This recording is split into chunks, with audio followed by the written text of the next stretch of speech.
गंगा यमुना दो बहनें थी। एक बार गंगा और यमुना एक हरी भरी खेतों से गुजर रही थी कि तभी यमुना गेहूं के दानों को हाथ से छूते हुए जा रही थी। तभी कुछ गेहूं के दाने यमुना के हाथ में आ जाते हैं। यमुना, ये क्या किया तुमने? तुमने तो चोरी कर ली।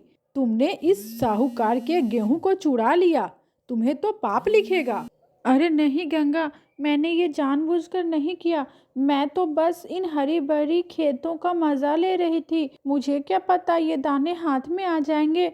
अब मैं क्या करूं? मैंने सच में ये जानबूझकर नहीं किया। अब तुम ही बताओ बहन गंगा, अब मैं क्या करूं?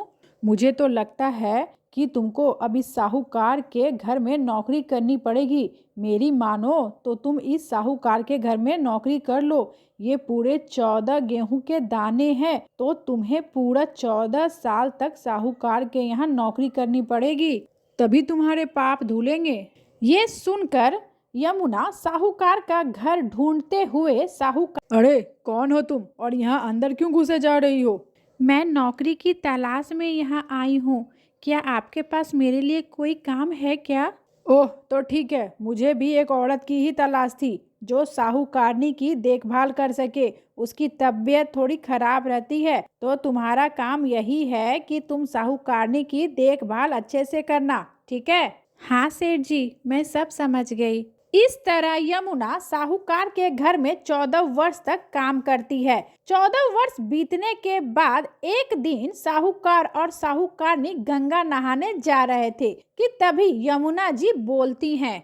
सेठ जी, आप दोनों गंगा नहाने जा रहे हैं ना? वहाँ मेरी बहन गंगा मिलेगी आपको। ये चिट्ठी उसे दे देना। यमुना एक चिट्ठी लिखकर गंगा के पास भिजवा देती है, जिसमें लिखा था कि 14 वर्ष हो गए, अब मैं क्या करूं? साहूकार अपनी पत्नी के साथ गंगा स्नान करके वहां उसकी बहन गंगा को वो चिट्ठी दे देता है। गंगा जी, ये चिट्ठी आपकी बहन यमुना ने दिया है आपके लिए। हाँ, मुझे सब पता है।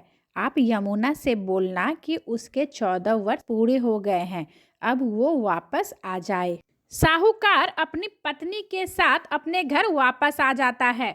साहूकार जी, आपको गंगा मिली थी क्या? आपने उसको वो चिट्ठी दे दी क्या? हाँ, गंगा मिली थी। मैंने तुम्हारी चिट्ठी उसे दे दी है। गंगा ने तुम्हारे लिए बोला कि यमुना को बोलना कि उसके 14 वर्ष पूरे हो गए हैं, अब वो वापस आ जाए। इस तरह यमुना रात में साहूकार के सपने में आती हैं और बोलती हैं, साहूकार, मैंने तुम्हारे खेत से 14 गेहूं के दाने तोड़ लिए थे, जिसके कारण मुझे तुम्हारे घर में 14 वर्ष तक रहकर काम करना पड़ा। अब मेरी सजा पूरी हुई, इसलिए अब मैं यहाँ से जा रही हूँ। मेरा आशीर्वाद हमेशा तुम लोगों के साथ रहेगा। तथास्तु।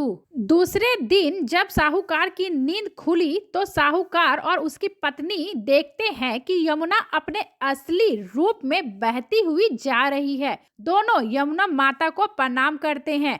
यमुना माता भी उन्हें आशीर्वाद देते हुए चली जाती हैं। साहूकार जब घर के अंदर आता है तो देखते हैं कि घर में एक कोने में 4 मटके धन धान्य और सोने चांदी से भरी हुई हैं। दोनों यमुना माता को धन्यवाद देते हैं। इस तरह यमुना जी बहते हुए अपनी बहन गंगा के पास चली जाती हैं।